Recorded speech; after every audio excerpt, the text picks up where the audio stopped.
best time to start a business is right after a crash. I made more money after 2008 than ever in my whole entire life because everybody was hiding like little cockroaches. You made more money after 2008 than your entire life. Yeah, so when, here I'm talking about the coming depression, everybody says, oh, you're such a pessimist, I go, no, I'm excited. I get sexually stimulated thinking about all the bargains that are going to be on the street, I mean, it's going to be bargains everywhere. But everybody else, oh, you're pessimistic. No, I'm actually optimistic.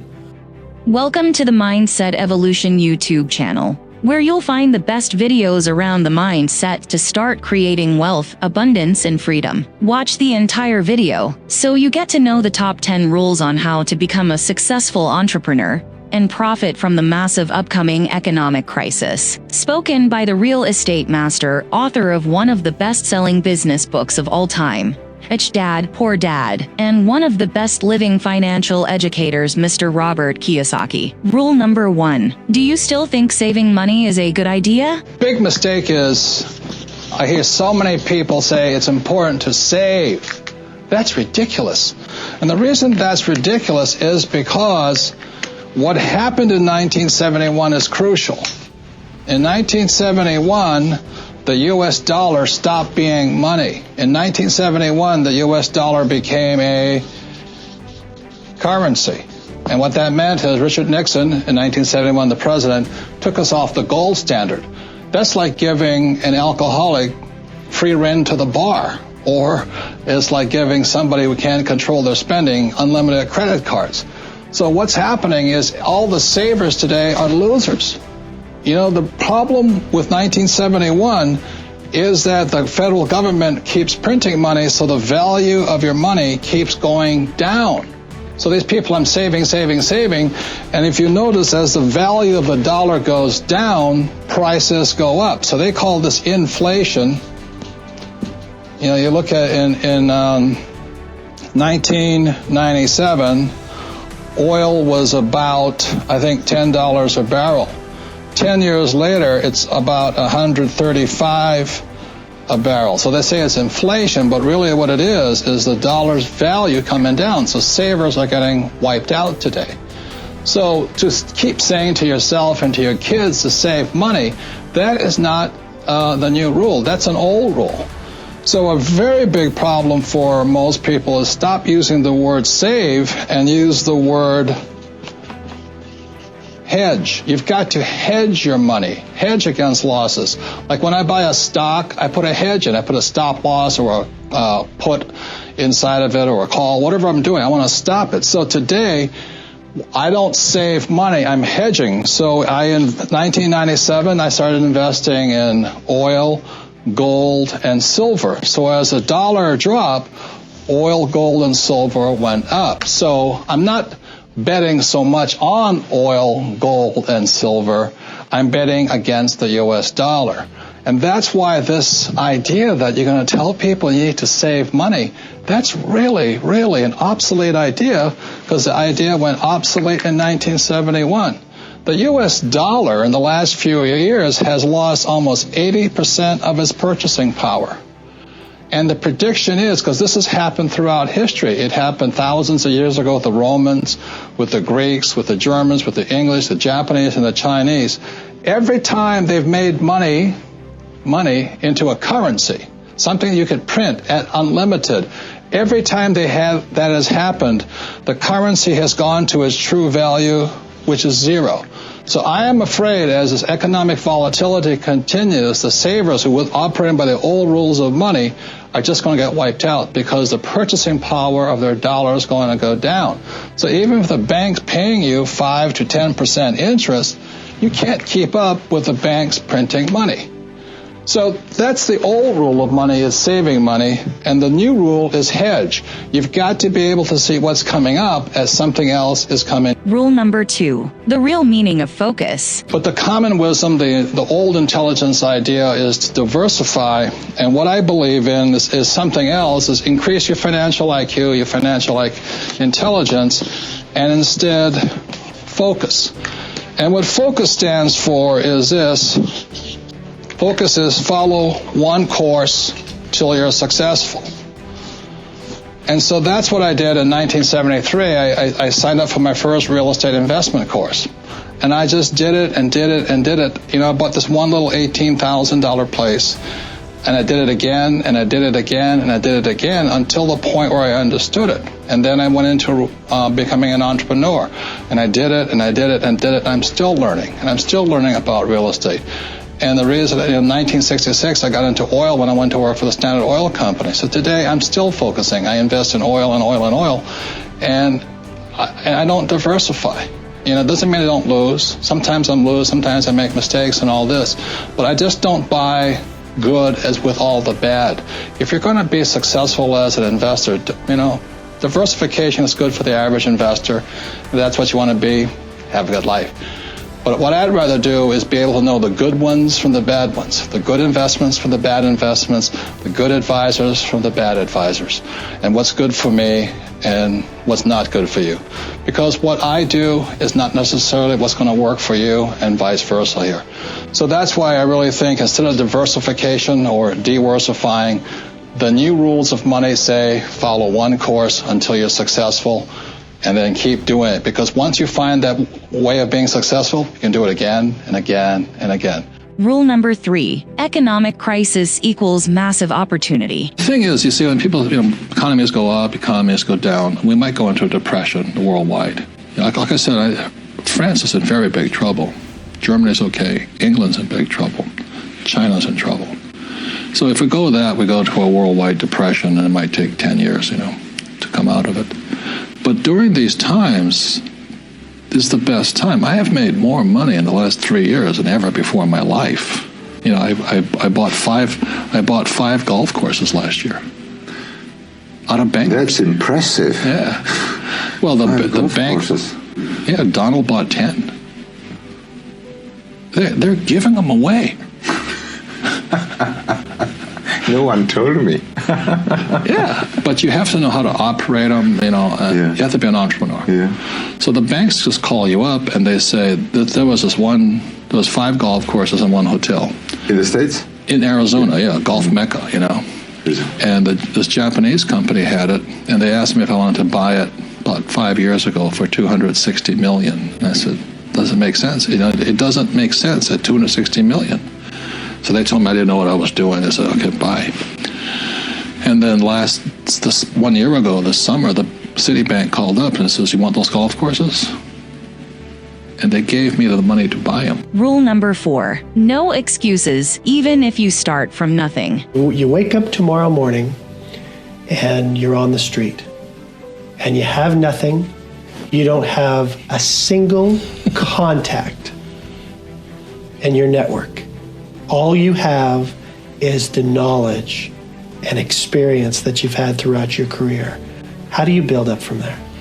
Well, I've been there many times. So it's no big deal.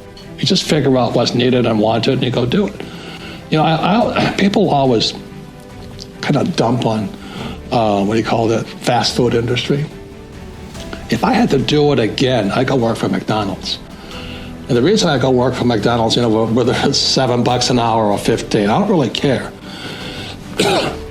I don't really like McDonald's food, but they have the best business systems in the world. How else can a company take virtually non-college educated people and build a fast food industry across the world?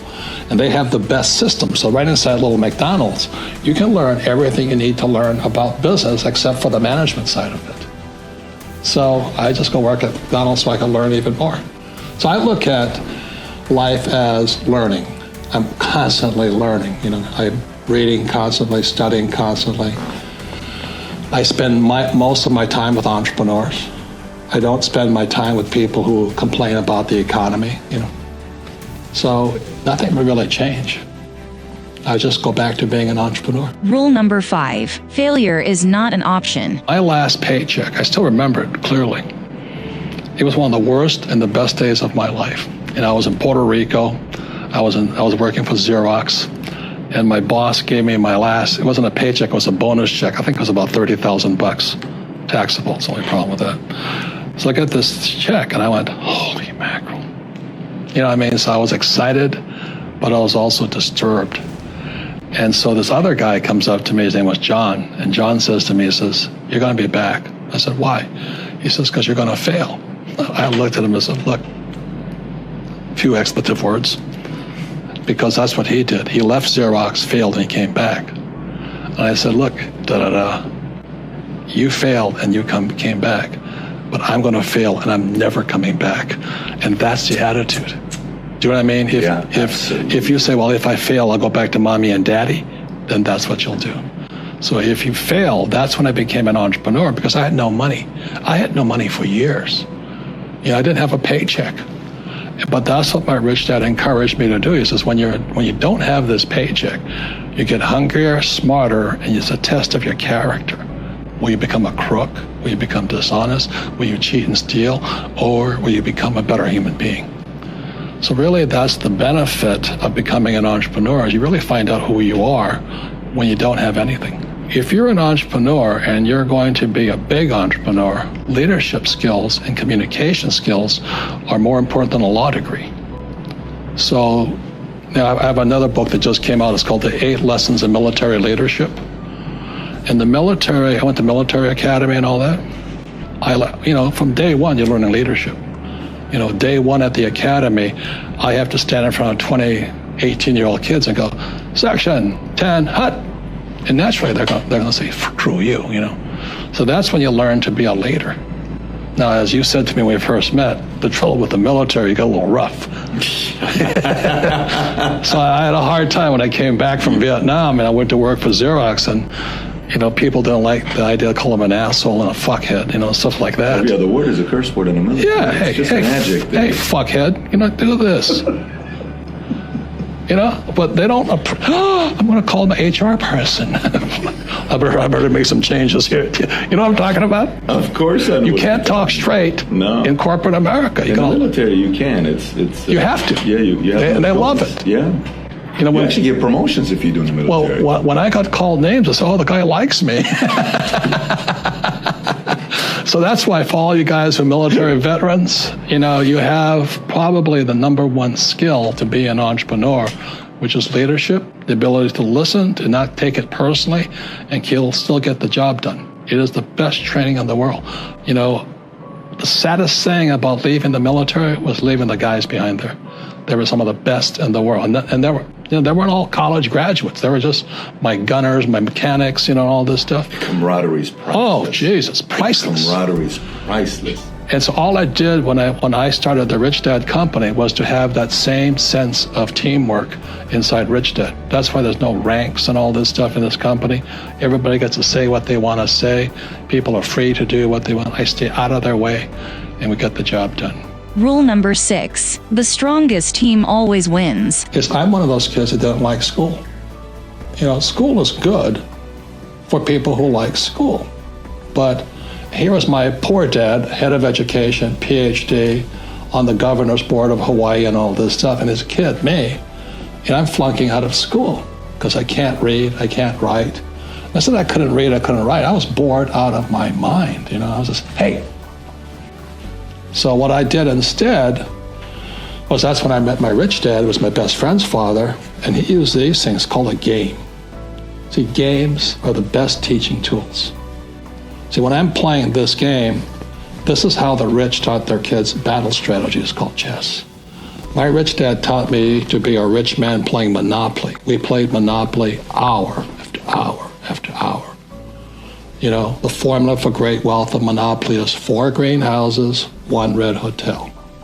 So today in Arizona, I own 8,000 greenhouses and several red hotels. I just play Monopoly for real. So that's the power of a game, because a game engages me mentally, physically, because I actually have to move things, emotionally, because when somebody knocks me out, I better wake up. I made a mistake. And spiritually, because it's spirit that wins. If you just saw Golden State play the everybody's. I love LeBron James. I love Cleveland. But one guy cannot take on a team. Mm-hmm. And I think LeBron scored 60% of all the points in assists and all that, but a better team beat him. So when you look at business is the same thing. Business is a team sport. I have to have good accountants, good attorneys, good marketing guys, good tech guys, great staff. I have to have great leaders, you know. The trouble with most entrepreneurs are self-employed. So they quit their job. And, you know, in America today, the SBA, the Small Business Administration, says there's 28 million small business owners. 28 million. 24 million are classified as non-employers. Remember, they're a one-man team. You know, they'd be like, this guy said, okay, I'm going to take you on. Are you crazy? But that's what most entrepreneurs are trying to do. Because that's what they're taught to do in school, to be the rugged individual. You know, in school, I was very successful as long as I could cooperate at test time. But in school, cooperation at test time is called cheating. In the real world, the guys that have the biggest team win. So all I focus on is putting the best team together. Meanwhile, a lot of the time, the A students in school, they're the doctors and lawyers, they're sitting there all by themselves. They're sitting ducks, but they're entrepreneurs. Do you know what I mean? It's just a mindset, tactics, strategy. I went to military school. I'm a former Marine. So I think like a military operation, which I love chess. So most entrepreneurs, you know, they have this job, and they go, okay, I'm going to be an entrepreneur. And this guy's just massacre him. That's very good. Because they went to school, they learned to get a job, and they take tests on their own. They have to be the smartest. That's like the LeBron James. I don't want to be the smartest guy in my team, but I want to have the best team. Mm-hmm. And that's why I win most of my games. That's great. I think like this, and the doctors think like this. I'm going, yeah, I got you, man. For some reason, I get the sense I'm going to win. That's right. Rule number 7, financial IQ income basics. Another part of your financial IQ is to know there's 3 types of income. So if you're going to say work hard, most people are working hard for earned income, and that's what these guys are working for. The trouble with earned income in America, your tax rate's approximately 50%. Whereas Warren Buffett says it's a shame that his secretary pays a higher percentage in taxes than he did, although he makes billions of dollars. So when you say to a child, go to school and get a safe, secure job, you tell them to work for earned income, the worst type of income. The second type of income is portfolio income. And today, as I speak, and they're trying to change this, it's about 20%. And portfolio income is generally known as capital gains. So if I buy a stock for $10 and I sell it for $50, the $40 gain is taxed at 20%. Or if I buy a house for $100,000 and I sell it for $200,000, that's a capital gains type event. So you pay a lot of tax for that. And the third type of income, which is the best type of income, excuse me, I can't spell again, is passive income. And this is income that just comes in on a regular basis.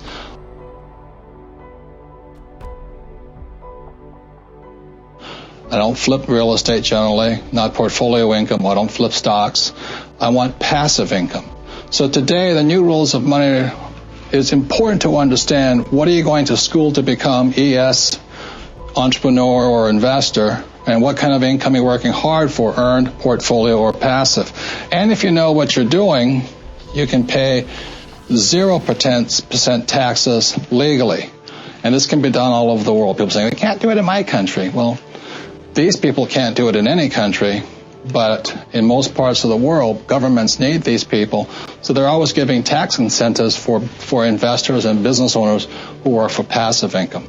So those are some of the new rules of money. You've really got to know what you're working hard at and what kind of work are you performing and what kind of income are you working hard for. Rule number 8, sales the most important skill. I am very shy. Very, very shy. You know, I came back from Vietnam and I could kill people, but I couldn't talk to people.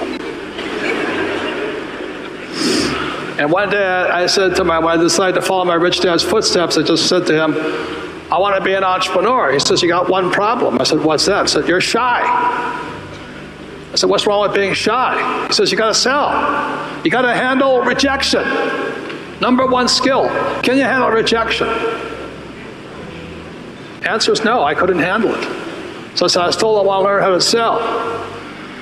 So this is in 1973. I was 25 years old. And my rich dad said, "How's your love life?" I said, "It sucks." He said, "You getting laid?" I said, "No." He says, "Because you can't sell." Guys got it? So when I talk about what skill do you need, when the hits the fan, you better start selling. So I went to work for Xerox in 1974 so I could learn how to sell. It took me 4 years, and I was #1. Okay? And today I'm a best-selling author. You know, most PhDs tell me I can't write. Yes, I said I can't write, but I can sell. If you can't sell, you don't make money, period. End of statement. You know, just because you have a product doesn't mean jack shit. But the important thing is you start. You know, I don't care what product you start with, but you start. You know, I started off with nylon wallets. Success wiped me out. You know, we couldn't sell, and all of a sudden it took off. Then I couldn't finance because the sales kept going through the roof. Now, trouble is I kept borrowing and I couldn't sustain the sales. Next lesson. But that's how we learn. Okay? Rule number 9. Use losses as a learning upgrade. Well, most successful entrepreneurs have gone bust, right? Yeah. You know, Henry Ford, an old-time entrepreneur, he went bust 5 times. Okay, look at Steve Jobs. Yeah. His own board fired him. Yeah. You know, Bill Gates was taken before the Supreme Court for monopolistic practices. Right. Even my friend Donald Trump went down $1 billion. Yeah. I only went down $1 million. So the average person is so afraid of those losses, they never get ahead.